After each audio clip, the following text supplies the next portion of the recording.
أعوذ بالله من الشيطان الرجيم بسم الله الرحمن الرحيم الحمد لله رب العالمين وصلى الله على سيدنا محمد وآله الطاهرين اللهم صل على محمد. Verse number 7. أعوذ بالله من الشيطان الرجيم إنا جعلنا ما على الأرض زينة لها لنبلوهم أيهم أحسن عملا. We have made whatever is on the earth as an adornment for it, so that to test them who is best in conduct. This verse, of course, is alluding to a very deep wisdom about the purpose of the creation of this stage of human life on the earth. Because, we have different stages of life. But this stage is probably the most crucial and most important one, and the purpose of it is mentioned here. Now, if we just look at the verses that we discussed from the beginning, at the beginning the verses said that praise be to the Lord who sent down the book, there's no crookedness in it. The purpose of the book is to warn and to give good news. And the purpose of warning and good news is that people would take heed, would listen, and would prosper. Now, of course, Prophet, peace be on him, was trying his best, putting himself through all sorts of hardship for the people to believe and to take heed of that message. However, God is telling a different layer, a different level of wisdom here, revealing a different level of wisdom for us. And of course, telling to the Prophet that he should not make extraordinary measures for people to believe because it's not in their hand. So it says, وَلَعَلَّكَ بَاخِعٌ نَفْسَكَ عَلَىٰ آثَارِهِمْ إِن لَّمْ يُؤْمِنُوا بِهَٰذَا الْحَدِيثِ أَسَفًا. Do you really want to kill yourself out of grief because these people do not believe? Now, let me really reveal a deeper wisdom to you, and that is, these people are here to decide for themselves. What we want to test, what we want to reveal, what we want to unfold is that whether they conduct nicely, whether they do good or not, and what level of good they do. So the philosophy, the wisdom behind this life is to test them to see who's best, who's better in conduct. So you have no power over them. You cannot force them to believe. The only thing you can do is just warn and give good news. And this earth is actually the place for that test.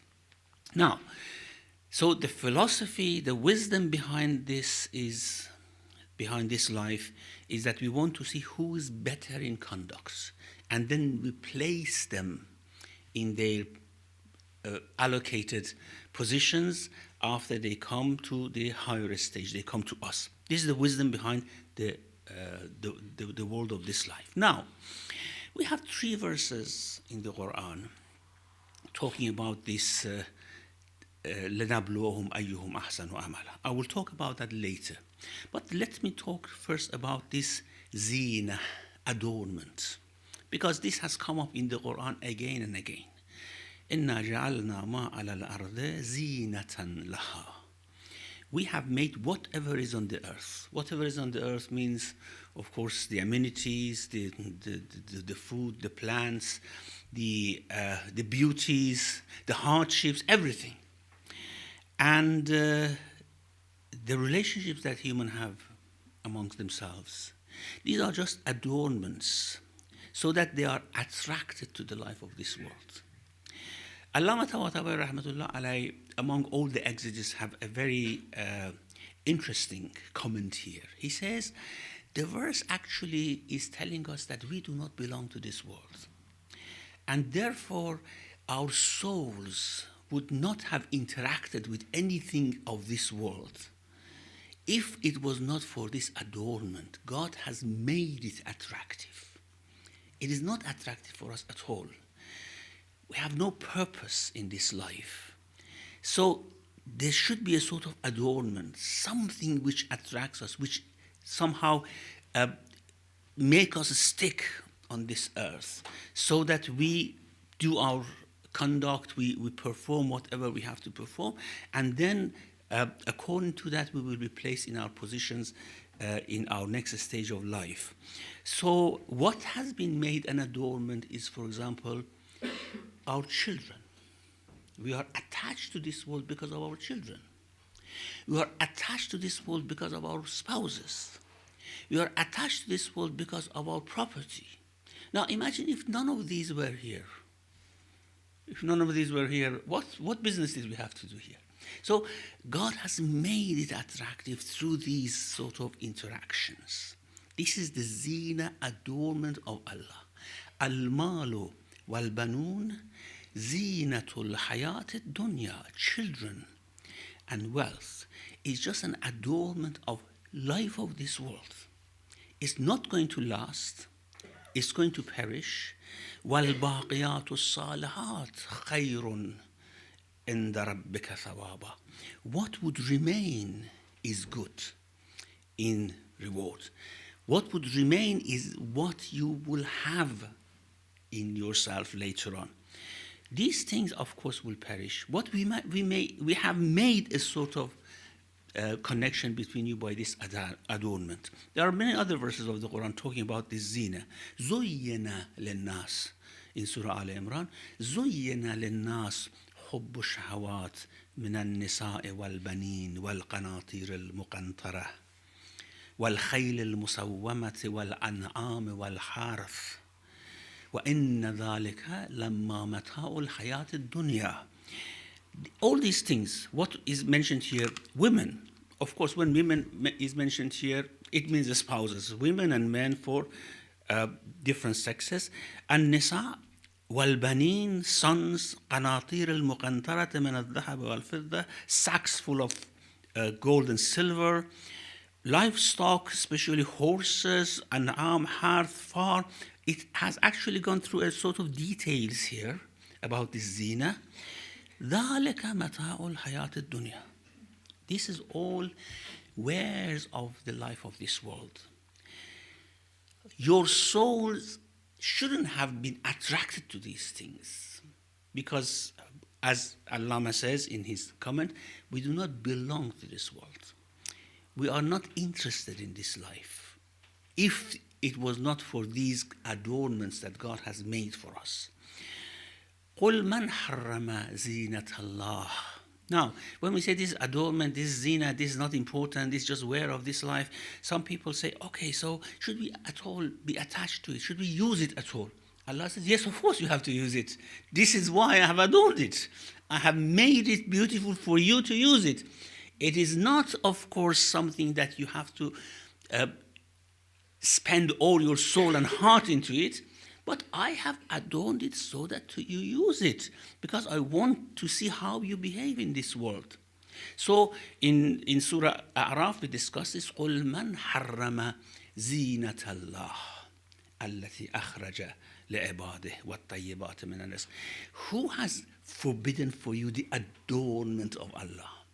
So there's a purpose behind this adornment. Why Allah has adorned it? Because He wants us to be attracted to it, because He wants us to interact with it, and then to see أَيُّكُمْ أَحْسَنُ أَمَلًا, who is best in conduct. Now, we have this zinatullah, but we have to be careful. Zinatullah is not forbidden. Allah has made it a zina so that we use it. But on the other side, we have zinatul shaitan as well. Shaitan also adorns certain things for us which are forbidden. Whatever is there to use in right measure, with right standards, is zinatullah. We get married, it's zinatullah. We have money out of right business, is zinatullah. Now, if we want it through the haram, if we want it through the unlawful means, if we want things which belong to others, this is zinatul shaitan. So, as the shaitan said, shaitan actually had learned the the tactics of Allah subhanahu wa ta'ala, the way He adorns things for His creatures. So He says, قال فبما أغويتني لأزينن لهم في الأرض ولأغوينهم أجمعين. Because you made me you led me astray, I'm going to adorn for them over the earth. لأزينن لهم في الأرض. So we have to distinguish between these two different adornments. The adornment of Allah is haqq. The adornment of shaitan is batil. The adornment of Allah is a means for the hereafter. The adornment of shaitan is a hindrance for the hereafter. And we have verses in the Quran which talks about zinatul shaitan. For example, apart from the verse that I mentioned, وَكَذَلِكَ زُيِّنَ in Surah An'am, وَكَذَلِكَ زُيِّنَ لِكَثِيرٍ مِّنَ الْمُشْرِكِينَ قَتْلَ أَوْلَادِهِمْ شُرَكَاؤُهُم. You know how they adorned it for them? You love God, you love your idols, you are very much dedicated to the idols that you worship. Now, you have to sacrifice the best thing that you have for them. Who? Your sons, your daughters. So they adorned it for them in this way, to kill their children for them, or to kill them out of fear of poverty, for example, to kill them like that. This is how it's adorned for them. Why people do these things? They do it out of a sort of deception. They are deceived into it. Or, for example, in Surah Nahl, we have تَاللَّهِ لَقَدْ أَرْسَلْنَا إِلَىٰ أُمَمٍ مِّن قَبْلِكَ. I swear that we sent messengers to the nations before you. فَزَيَّنَ لَهُمُ الشَّيْطَانُ أَعْمَالَهُم. Shaitan adorned what they used to do for them. Greed, bloodshed, jealousy, all these things, shaitan adorned it for them. They thought it's good. Competition. You see, we really think competition for this world is good. This is the adornment of shaitan. Competition is not adornment of Allah. Adornment of Allah is to be satisfied with what we have. This is adornment of Allah. To use what we have. Adornment of shaitan is to compete over what we have. Is takathur, seeking greedy things all time. So, فَزَيَّنَ لَهُمُ الشَّيْطَانُ أَعْمَالَهُمْ فَهُوَ وَلِيُّهُمُ الْيَوْمِ وَلَهُمْ عَذَابٌ أَلِيمٌ. Shaitan is now their friend in barzakh. This is about now. The previous nations, shaitan adorned their actions for them, and he is now their friend, their companion. They are living with their enemy, actually. They are being left to their enemy, which is shaitan. So, these two, zinatullah and zinatul shaitan, should be distinguished from each other. Zinatul shaitan is forbidden. Zinatul shaitan is not there for us to be attracted to it, but zinatullah is not forbidden. Zinatullah is there for us to use, and Allah likes us to use it. He wants us to use this. Otherwise, He wouldn't have adorned it. He doesn't want to deceive us like shaitan. Shaitan adorns to deceive. Allah adorns to put things in process, in action, so that we are, through this interaction with the world, we are somehow develop in a way that our positions in the next world are delineated or allocated to us. Now, the purpose. Why? The purpose of this life. إِنَّا جَعَلْنَا مَا عَلَى الْأَرْضِ زِينَةً لَهَا لِنَبْلُوَهُمْ أَيُّهُمْ أَحْسَنُ عَمَلًا. The purpose of this zinatul hayat dunya, or the purpose of this life, or the purpose of the creation of the universe, setting up all this universe of this world, is just your test. It is to test you who is best in conduct. Now, we have 3 verses, as I mentioned, in the Quran talking about this purpose being realized through the creation of this life. The first verse we have in Surah Hud, that we have created the whole universe, heavens and the earth, to test you. هو الذي خلق السماوات والأرض في 6 أيام وكان عرشه على الماء ليبلوكم أيكم أحسن عملا. He created the heavens and the earth in 6 days, and his throne was on water. We will probably discuss this somewhere else. His throne was on water to test you who is best in conduct. ليبلوكم أيكم أحسن عملا. This is the whole creation. Then the creation of the life and death. Let's come down to earth. That was the universe. Let's come down to the earth. In Surah Mulk, الذي خلق الموت والحياة ليبلوكم أيكم أحسن عملا. The one who created death and life to test you who is best in conduct. Now, death and life, it is interesting. In Surah Mulk, death is mentioned before life. Created death and life. Because if there was no death, life would have no meaning on this earth, because it's for a test. Death gives meaning to the life on this earth. Otherwise, there is no purpose, there is no meaning. So he created death and life to test you who is best in conduct. Then after death and life, it comes to more detailed sort of analysis. In Surah Kahf, what we are discussing here, إِنَّا جَعَلْنَا مَا عَلَى الْأَرْضِ زِينَةً لَهَا لِنَبْلُوَهُمْ أَيُّهُمْ أَحْسَنُ عَمَلًا. What is on the earth is made as an adornment for them to test them who is best in conduct. So, from the creation of the universe to the creation of life and death to the creation of this adornment on the earth is all for the purpose of you being tested. Being tested for what? To see who is good, who is bad? No. For those who are bad, they are just the waste. I'm not talking about them. To see those who are good, where I have to place them, where they should be placed. أيكم أحسن عملا. Not أيكم حسن في العمل أيكم سيء في العمل. No. I want to see who is best to place you in your places, in your positions. Otherwise, it would not have been possible to place your souls where you belong to. It's through this life. What about those who are not good in action at all? They are waste. I'm not talking about them now. And in Surah Yunus as well, we have the verse which says, the whole purpose of creation is لِيَجْزِيَ الَّذِينَ آمَنُوا وَعَمِلُوا الصَّالِحَاتِ بِالْقِسْطِ. I want to give those who do good and have faith with justice. I want to see who should be placed where. So that's very important. We shouldn't think that we could either be good or bad, and the good would go to paradise and the bad would go to hell. No.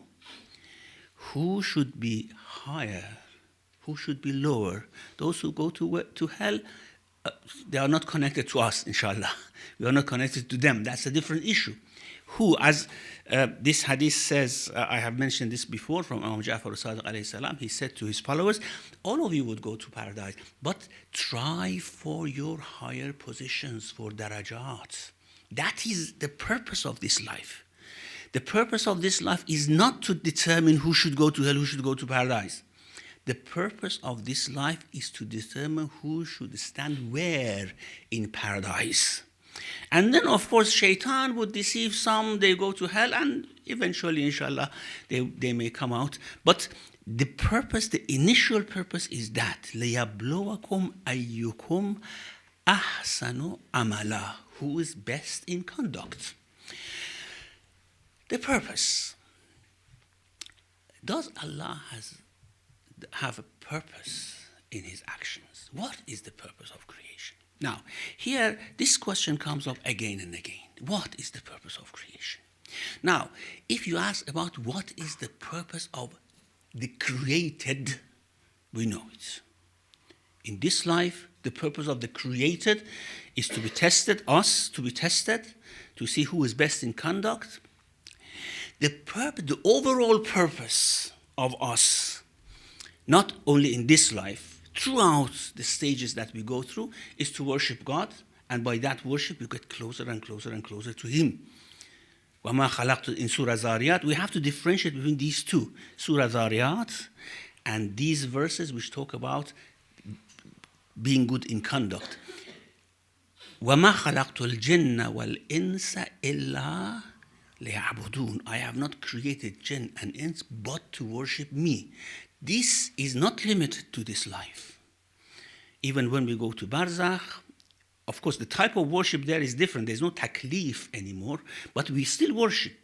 When we go to paradise, we still worship, but the type of worship is different. There's no, for example, reward or punishment there. But worship is our food, just like the angels. Their food is worship. Their growth is in worship. So the growth of the created, the creatures, is, of course, to worship God. Through all the stages, in this stage especially, it is, of course, worshiping God and then determining who is best in conduct. All of us worship God, but all of us worship at different levels, with different interests, with different types of interests. And from different angles we approach God. Then, according to that, God would place us in our places in paradise, inshallah. However, after this life, still the creation, the purpose of creation is to worship Him and getting closer to Him. And getting closer is the purpose. Because getting closer means you grow, you become better and better, you become more powerful, more knowledgeable, and everything that God has, you gain more and more. That's the purpose. Now, what's the purpose of God? This is the purpose of the created, okay? This is the purpose, our purpose. Does God have any purpose in creating us? No. You may say, why? Is it possible? Is it saying that someone does something without any purpose? Yes, in our world, in our atmosphere, in our understanding, is not saying. But purpose is for someone who seeks something, isn't it? Purpose is for someone who wants to get a perfection, who wants to achieve something. That's the purpose. Our purpose in this life is to achieve that higher, better type of conduct. Our purpose overall in the creation is to worship God, to get closer to Him, and that purpose never ends. It goes on and on and on. God does not have any purpose in this sense. Why? Because He does not want to achieve anything. There is nothing for Him to achieve. There is nothing for Him to realize for Himself. Everything is realized in His world. So there is nothing that He should realize. So there is no purpose. Now, this seems very difficult for us to understand because we are a different type of being. We are a being which always have need. He is a needless being. We cannot compare the two. Just like time. Okay? It's always difficult for us to imagine that God knows everything in the past and now, present and future. It's very difficult. So if He knows everything in future, why is He doing all these things? You see, we cannot understand this, but He is like that. Or limitlessness. There is no limit for God. Because we are always limited and we will remain always limited, we cannot understand a limitless being. And that's why we say, who has created the God? Because everything we see is created. Everything we understand is created. So we cannot understand something which is not created, which has been there all the time. There's no need for Him to be dependent on anything else. So we cannot understand it. And therefore, when we talk about purpose of God for creation, we think that He should have purpose. What He does is not caused by a need or an end or a purpose to be realized. What He does is because of His perfection, because His perfect things come out of Him, not because He needs something, He needs a purpose, and therefore He wants to realize it. And therefore it's always difficult for us to think that what is the purpose of God from this creation. And sometimes, of course, we mention some statements like, for example, كنت كنزا مخفيا فأحببت أن أعرف فخلقت الخلق لكي أعرف. I don't know whether this is a hadith or it's a saying. Most probably it's a saying of some mystics, that I was a hidden treasure and I wanted to be known, and I created so that I'm known. It means God is realizing something for himself, and it's impossible. This cannot be correct, that I wanted to be known. That means God needed something. His act is caused by an end. In philosophy, they say the acts of God are not mu'allalun bil aghraz. Cannot have purposes, his acts. And this is very right. I mean, if we think about it rationally, it's very right. His acts cannot be caused by something outside him, a purpose that he wants to realize. So, what we talk about, whenever we talk about purpose in the Quran or whatever, is the purpose of the created, not purpose of the creator. So, لِيَبْلُوَكُمْ أَيُّكُمْ أَحْسَنُ عَمَلًا doesn't mean that he didn't know, for example. So he wanted to know. And this has actually made many philosophers to say very irrational things. For example, God doesn't know the details of things, although he knows generally what is going to happen, what is the overall plan of his creation, but the details he should know after they happen. Well, this is very immature. And that's why some theologians say philosophers are kuffar, they are kafir. This takfiri issue has always been there. Among theologians, philosophers, they are kuffar because they do not believe in the detailed knowledge of God. Well, of course, if someone does not believe in that, does not become a kafir, it's just a misunderstanding about the nature of God, nature of Allah subhanahu wa ta'ala. But the point is, anything said here in regards to test or لَيَعْلَمَ اللَّهُ, so that God know, it is in our language. Of course, everything is clear for him. He doesn't want to test to know.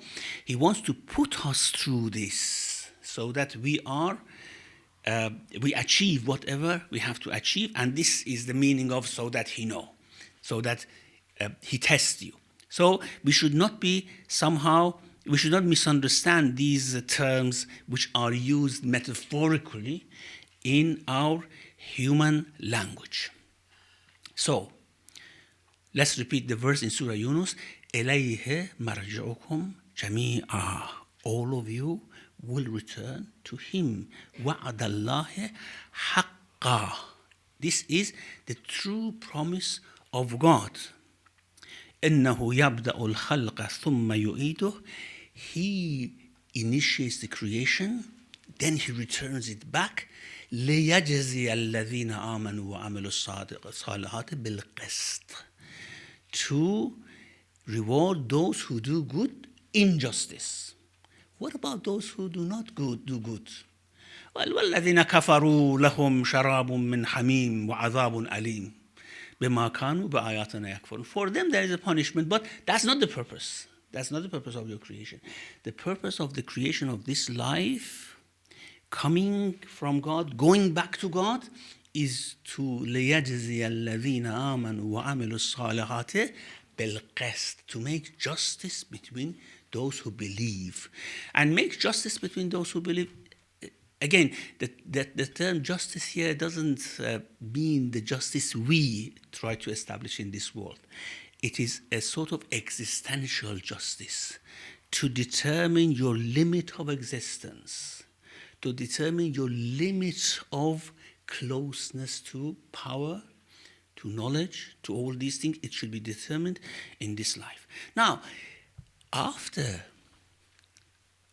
we have gone through this test, وَإِنَّا, verse number 8, وَإِنَّا لَجَاعِلُونَ مَا عَلَيْهَا سَعِيدًا جُرُزًا. After this test is done, we will make whatever is on it as a barren land. Then you lose interest in it. Now, this could be taken literal. That means after this earth has actually completed its function, we'll destroy it, as we have in many verses of the Quran. The day the earth is going to be pounded, and we will leave it as a very leveled leveled space, flat land, and things will, of course, be destroyed on it, and then it will change into another earth on the day of judgment. Literally, it means that, okay, the earth will become barren. It's just like a barren land. There is nothing in it. However, because the adornments are not only about what grows from the earth, it's the feelings that we have towards them. That's why Allama Tabatabai Rahmatullah alayhi says that this is not literal, it's metaphorical. Inna laja'iluna ma alayha sa'idan juruza, make it like a barren land, means as soon as you die, you would see this barren land. You lose interest in anything which belongs to this earth. The adornment will be lifted, and you see with open eyes what were those things that you were attracted to. They were just means, wares of this life. There was nothing to attract your soul, to attract your interest, to attract your heart. So we will make this. Inna laja'iluna ma alayha sa'idan juruza. We make whatever is on it as a barren land. It's interesting, the moment we die, we will see the reality of this life. We will see the reality of this world. We will see the reality of all these attractions. That they were only there for us to start acting in this world. Otherwise, we would see that as an insane purpose for ourselves, for our souls. We only acted because they were adorned for us. When we die, the adornment is gone. We will see the haqq. وَجَاءَتْ سَكْرَةُ الْمَوْتِ بِالْحَقِّ.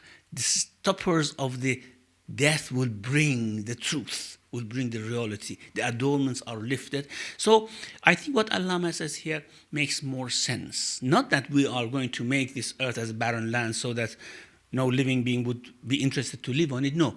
For every individual, as soon as you are disconnected to this world, you see the reality of this life, you see the adornments are lifted, and then, of course, you would lose interest in interacting with the wares of this world. And then, of course, after this, there are examples in terms of stories given to us in Surah Al-Kahf, all to somehow illustrate the wisdom behind these two verses. إِنَّا جَعَلْنَا مَا عَلَى الْأَرْضِ زِينَةً لَهَا. Whatever is on the earth, we have made an adornment, so that to test you who is best in conduct, and we will make it, soon we will make whatever on it as a barren land. La ja'iluna ma alayha sa'idan juruza. Actually, there is a very technical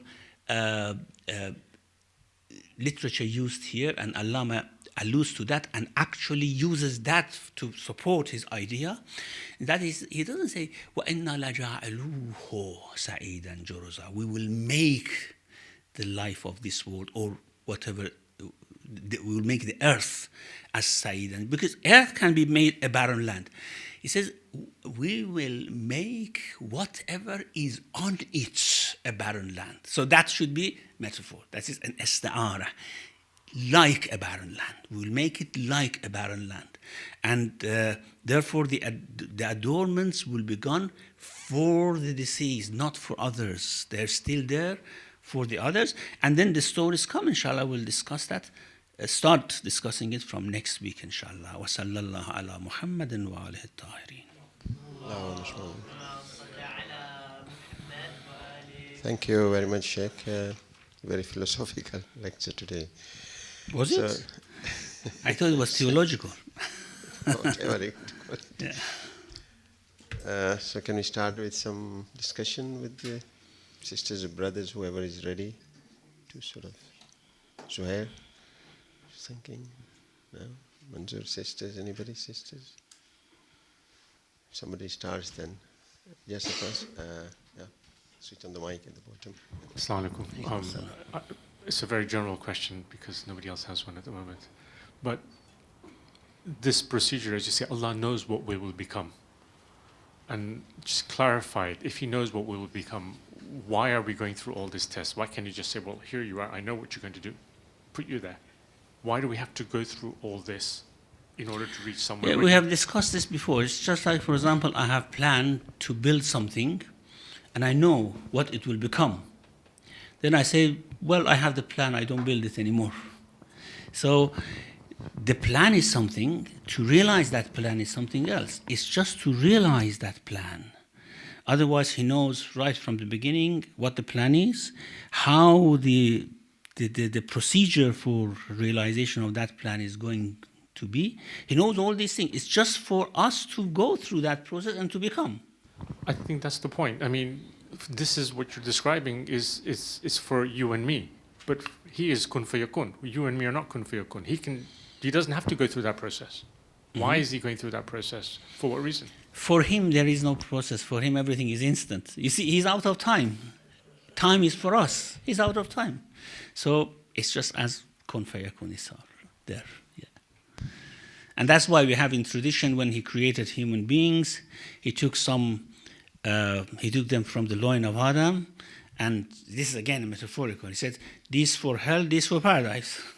See, it's for him, it's like that. For him, everything is already realized. The process is for us. Time is for us. Time not for him.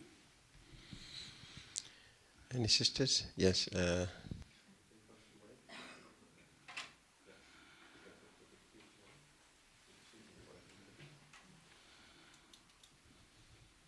Assalamu alaikum. Alaikum salam. Thank you for the amazing lecture. Thank you. I just want to ask you, in Hadith Qissa, it says that the earth and everything around it, everything has been created for the love of the Ahlul Bayt.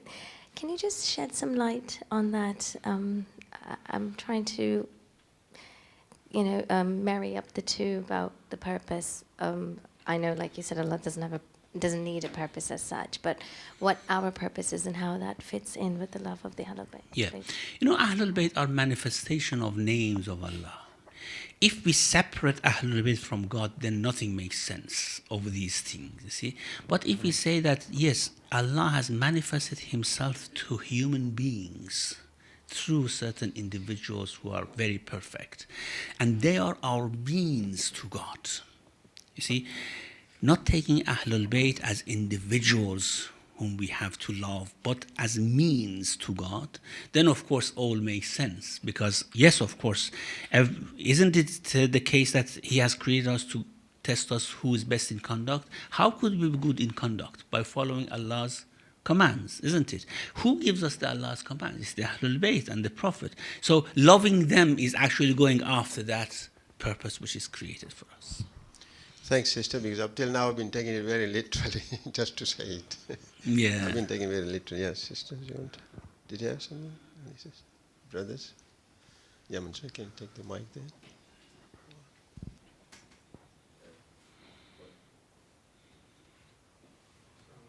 Alaikum salam. You mentioned that when we die, then we will realize how barren the land is, and all the zenith of the world will go away. Whilst we are living, and as the person progresses, whether in age or in understanding, and realize that whatever is this on this earth is just the adornment for this life and has no reality in that sense. So this can happen while the person is still living. It's not the death which brings it, but whilst person is living, he can still realize, and as he progresses in his understanding, this understanding can come that this is just a zenith and doesn't attach the importance to that in that sense, and can keep a balance between the zenith of Allah and the shaitan. Is this understanding correct? Or not? If you can comment on that. That's what sort of understanding? Sorry. That we can understand it even when we are in this world. While we are living, we can understand that this zenith or the adornment is not the real adornment, as you say. That yes, actually, all these warnings given to us by the prophets, by A'imma, that's beware of the life of this world. Life of this world is only a means, and do not expend all your treasures for the life of this world, it means that they have realized that. Of course they know it. Of course they know there is a veneer of beauty on the face of this world, and that veneer will be taken away one time. However, it doesn't mean that knowing that we do not use zinatullah. We know the prophets married, they have children, they had attachments. I mean, when Prophet's sons passed away, he used to cry and said, of course, my eyes cry because of a human being, but the heart is content with whatever Allah decrees. This adornment is for everyone. The only thing is that the wisest ones, are those who know that this is only a means for us to interact and show what we are. For the majority, it's not clear. They think that this is the end. This is the whole thing. And that's why they are amazed why some people are rich, why some people are poor. Is this justice or something like that? They think it's important, you see. They think it's very important, wealth is very important, well-being is very important. Although it's important as the zinatullah, and we have to try to bring the best for all the people, but we shouldn't take it as an end. I think whatever the prophets have mentioned about dunya, that dunya are two types. A dunya balaghan wa dunya mal'una. Dunya as a provision, as a bulgha, and dunya which is cursed. Dunya which is a provision is just these adornments we are using. It's good. They used it. The prophets used it. وَجَعَلْنَا لَهُمْ أَزْوَاجًا وَذُرِّيَّةً. We made for them wives, children, everything. But dunya as an end, thinking that the adornment is actually the highest thing, that is of course something which curses us. It's cursed and it curses us. Thank you. Any sisters? Any brothers? Shaykh, when we are created, we are created with the soul and the mind, although the mind is not developed at that time. And we are told that everybody has a fitra. Now, this fitra, is it part of the soul or part of the mind? Why I'm asking is, where does, at what stage or what gives the impulse initially? Does the soul give the impulse or the mind that to think about the Creator? Because then it comes in the fitra. Yeah. The term used for this aspect of soul that you are talking about in the Quran is heart. Now, we usually say there's a difference between heart and mind. Or, for example, sometimes heart calls you to something your mind doesn't, and your mind calls you to something your heart is reluctant. Heart, used in the Quran, means this aspect of soul that you're talking about. Mind is a means for the heart or for the soul. We calculate, of course, we calculate things, but then it is the soul who decides eventually what I have to. If the soul is pervert, it uses the mind to calculate pervert things. If the soul is good, it uses the mind to calculate good things. Now, as a means to understand Allah, initially the soul comes not knowing anything. وَاللَّهُ أَخْرَجَكُم مِّن بُطُونِ أُمَّهَاتِكُمْ لَا تَعْلَمُونَ شَيْئًا. When you came out of the wombs of your mothers, you didn't know anything. We made for you جَعَلَ لَكُمُ السَّمْعَ وَالْأَبْصَارَ وَالْأَفْئِدَةَ. Eyes, ears, and hearts. Now, heart is the one which knows. Eyes, ears, mind are only the means. So without mind, the soul cannot know. Mind is the one which rationalizes, make arguments, demonstrate things for us. Without that, we are just insane. We don't understand anything. Just the soul with a body without eyes cannot see anything. We cannot say that soul will see. Soul cannot see anything of this world. Without mind, soul cannot understand anything from this world. So both of them are actually intermingled. They are both very important. Both the soul and mind are very important. But at a higher stage, we should know mind is just a means for the soul, by which it realizes, it calculates, and makes its judgment. It's not the mind which makes the judgment, it's the soul or heart which makes the judgment. Any other? Yes, Afraj? Following on from Brother Manzoor's question, is it Can I give you a description and see if the analysis is correct? Sometimes when we go to a funeral, when a loved one dies, we come very close to death. We no longer enjoy the wares of this world. We lose our taste for food. These things are not important anymore for a very short period until that grief is over. The adornment is taken some. Is that our somehow. veils for a short period have been lifted? Yes, yes. Is that a good analysis? Yes, of course, of course. So- And so- this is why it's called ibrah, lessons. These are lessons taught to us during our lifetime to see that this adornment is not the reality of things. Yes, of course, that's the right analysis, yes. Thank you. Any sisters here? Joel? No? Yes? Yeah? Yeah, okay. Yes. You know, the adornment is lifted, no one is interested to ask anything. Assalamu alaikum, Shaykh. Alaikum Sorry, salam. I was late. I was in a meeting. From picking up from his point, you see, now we're teetering very close to the realm of depression, because if you then take everything away, and it's amazing how God has set it up so that, because you see the children, you think, okay, you need to now prepare the world for them. So here's your reason for staying there and advising people that this adornment is actually something which is good. It's to be taken during your lifetime to make it, to progress as such. So when he said, because we've all been there now, being senior enough, to see this, that we get so close, and yes, we're affected for a while, but because of your family, you come out of it and you think, yes, there's added value in it. It's not just there for show, but it's there for a reason. As you said, alhamdulillah. Thank you very much. Thank you. Any sisters? Yes, please.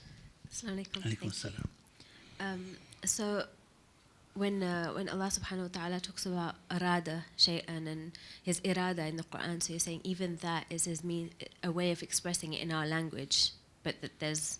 That's right, yeah. Everything we talk about God is in our language, yes. True. But it's not a purpose per se, even when he says No, irada is to will to do something. Of course, he wills to do Yeah. things in our language, but not because there's not for something he has to achieve. Absolutely. He doesn't have anything to achieve, actually, because he has everything already. Thank you. Any other? So, Shaykh, if I just want to continue further my discussion. So, as you explained that the soul and the mind work with each other, and they complement each other. And so is there a stage where either the soul takes over the mind or the mind takes over the soul? Or why I'm asking is that it seems that by our good deeds and marifying Allah, we are giving food to the soul, which will be beneficial for us. And then soul also gives us our mind is satisfaction if the soul is fed with the good deeds and all that. There may be a point where we are feeding, through our mind, we are feeding the soul with the bad ideas and all that. So the mind is taking over. So is my thinking somehow... You know, mind is just like an extremely advanced computer. You see, it's the soul which uses the mind all the time. It's the soul which Allah says, فَأَلْهَمَهَا فُجُورَهَا وَتَقْوَاهَا. We gave him its piety and its perversion. So it can choose between the two and uses the mind for either of them. I mean, if the soul is pervert, uses the mind for perversive things. If it's good, for good things. Okay, thanks. That's more clear, I think. There's one question here. I think, please. Yes. Assalamu alaikum. Thank you once again for your beautiful explanation. There is a surah also in the Quran which says Allah guides whom He wants to guide. Yes. So how would we just suppose if Allah has decided in His plan not to guide that particular person? So how is going to be a better person in his life when there's no guidance from Him? No, you see, that's will of Allah comes as a consequence of certain things. So if you are good-hearted, Allah always wills to guide you. If we are perverts, Allah doesn't want to guide us as pervert people. So it is a systematic sort of thing, not just a precarious choice of Allah subhanahu wa ta'ala. Allah will guide the pious, Allah will guide the generous, Allah will guide those who try their best. وَالَّذِينَ جَاهَدُوا فِينَا لَنَهْدِيَنَّهُمْ سُبُلَنَا. Those who make effort to find us, I will guide them. Those who don't make effort, those who just want to leave and turn away, of course Allah doesn't will to guide them. So His will is just a general thing, systematic thing. For example, إِنَّ اللَّهَ لَا يَهْدِي مَنْ هُوَ كَاذِبٌ كَفَّارٌ. God would not guide the liar, the ungrateful, would not guide them, of course. This is His will. God would guide those who are grateful. God would guide those who are honest. So this is His will. So when you say He guides whoever He wills, it means those who has He decreed that should be guided, like the honest, the grateful, the purposeful in this life. They will be guided, and others will be left to their own. Any other sisters?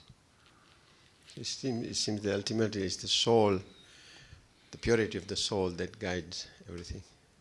The purity of the soul prepares us to receive guidance from God. Okay. Yeah. Thank you. Any other? No? Muhammad wa alim.